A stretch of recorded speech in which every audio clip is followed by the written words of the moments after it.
Max Verstappen has offered his thoughts on whether or not the team should be looking for a replacement for Lawson or focus on other things, and it seems like the Austrian squad is in much bigger trouble than what it initially looks like.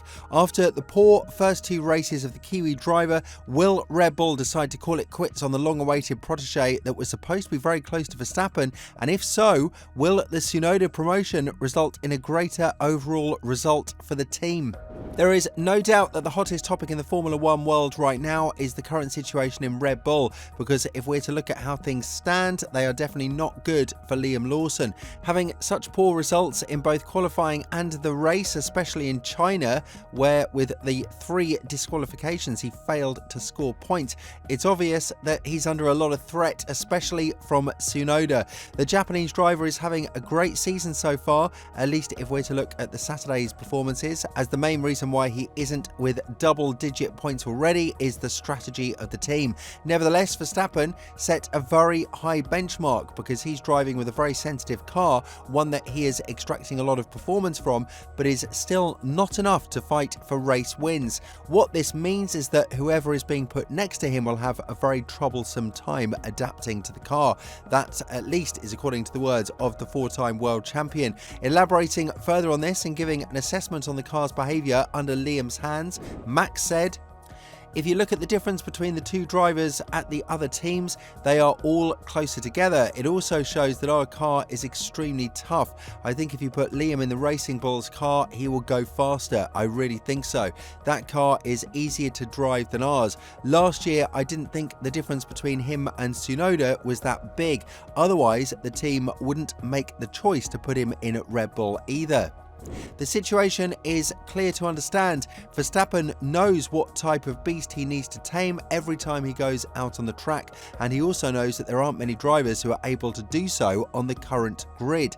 This is something that has been talked about by Horner as well, who went on to explain why the 4-time world champion, even with a lot of struggles, is still managing to get the maximum out of the car. Elaborating further on this, Horner said, "Max is quite specific in what he wants from a car to make it fast, and that is generally a very positive front end on the car, a very sharp turn-in. Of course, the consequence of that is it will unsettle the rear of the car, and that for a driver is tremendously sapping if you've got a loose rear end on this car on entry into corners. So that is where Max excels. That is where he is able to live on a knife's edge of adhesion." What is worth noting is that Verstappen is the one who is talking a load of bad stuff about the car, so if you have such a tremendous talent like the 4-time world champion being so unhappy and insecure with the car, then you can understand why he feels like there won't be an improvement if another second driver is being brought into the team. F1 Insider also reported that Verstappen is not happy that the team is instantly looking to change Lawson rather than work on the car itself, which is something that he showed as a frustration back when Perez was struggling with the car as well. This goes to show that Verstappen is accepting the criticism from his teammates, and rather than pushing in a direction to try and solve these issues, the team is looking for a second driver who will miraculously start to perform out of the bat. Regarding Max's comment about Lawson being faster in Racing Bulls than Red Bull, which is also a warning for Tsunoda as well, Horner has gone on to defend the Kiwi driver despite his poor performance in the first 2 races. Elaborating further on this, the team principal of Red Bull said, "I think the Racing Bull is a more settled car in terms of it probably is a little more stable on entry. It probably has a bit more understeer in that car and therefore is easier to adapt to, but you can see the difference in pace in the cars on a longer stint. But I think in terms of finding the limit in a car that has inherent understeer, it's always going to be easier than finding the limit in a car that is a little bit more edgy. The car's behaviour is naturally asking for more time to adapt to, and if there's one driver who should know this ahead of the emergency meeting in Milton Keynes, that is Yuki Tsunoda. Just because he is the leader to be promoted and get his seat swapped with Lawson, something that the F1 world feels should have been the natural development of events at the end of 2024, doesn't mean that both Tsunoda and Red Bull have found their peace. Obviously, the issue is very big because the team has a lot to learn about the car's performance, and with so many unknowns for Verstappen, it's very likely that Tsunoda will start to struggle with the car very early in the season. This is why a swap in Japan might not be the smartest solution for the team, but on the other hand, to see Lawson struggle so much and fail to score points is also painful, not even reaching Q2 in arguably a car that belongs in the top 4 in the Constructors' Championship isn't what Lawson was brought in for in the first place. But if you were to ask the Kiwi driver, he would have quite a lot to say regarding whether or not Tsunoda is the one deserving of the seat in Red Bull. According to the New Zealander, the time has already run out on his Japanese colleague, and when addressing this matter, he said, "You can't feel sympathy in this sport, and anyway, if I look back over our career, I was teammates with him in F3 and I beat him. In Euro Formula, I was teammates with him in New Zealand and I beat him there. And then in F1 last season, I think honestly, if I look at all the times he got promoted instead of me in those early years, then no, he's had his time. Now it's my time." Interestingly enough, Marco has now raised the interest in Isaac Hadjar after saying that his crying act in Melbourne was embarrassing. This goes to show that things in racing balls are all but certain.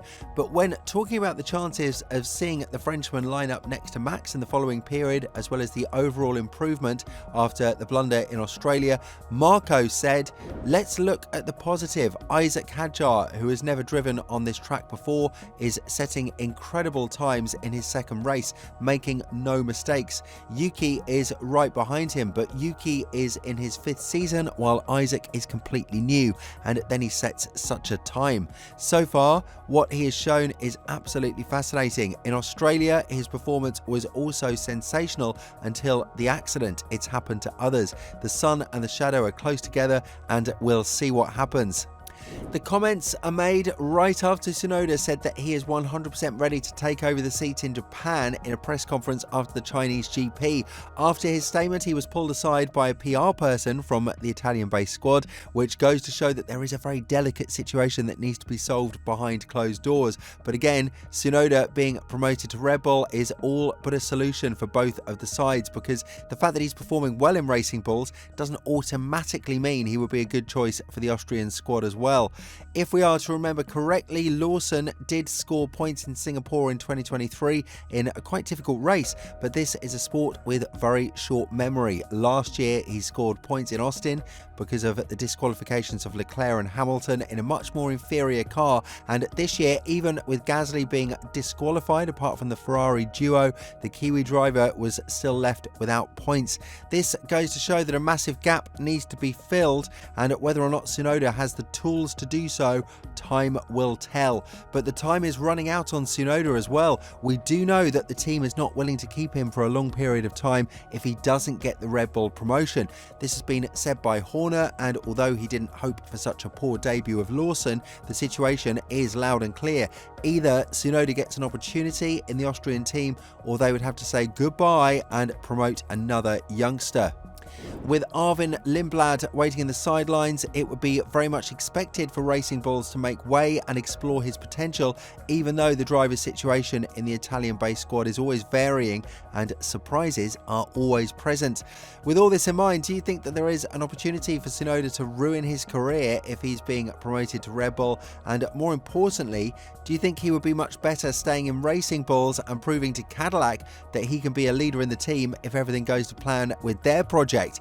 Let us know in the comments below, and once you do that, make sure to check out the video that appears on your screen right now.